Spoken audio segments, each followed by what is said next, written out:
Welcome to Kenton's videos. Enjoy the video. You start by preparing essentials: a code editor, a browser, and a project folder. Open the editor and create index. HTML and styles. CSS immediately. This gets you into the build. Once done, add a basic HTML5 skeleton and link your CSS in the head so styles load. Make sure file names are lowercase and saved as UTF-8. You do this to avoid encoding and path errors later. Now you have a working project shell and are ready to add structure and content. You now build the page structure and visual layout.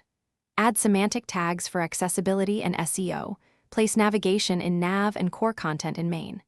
Next, include the viewport meta and create a responsive layout with CSS grid or flexbox. This controls flow and alignment. Once done, apply classes and external stylesheet rules for colors, spacing, and typography so styles remain reusable. Make sure to test in desktop and mobile widths to spot breakpoints. Adjusting CSS, you finish by verifying and publishing the site.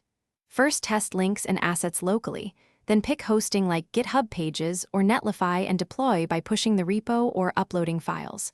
Once live, confirm index. HTML serves as the root and assets load.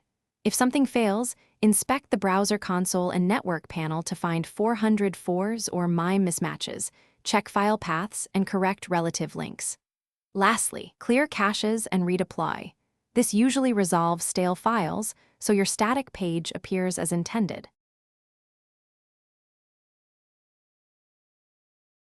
Thanks for watching. Consider subscribing if we helped you.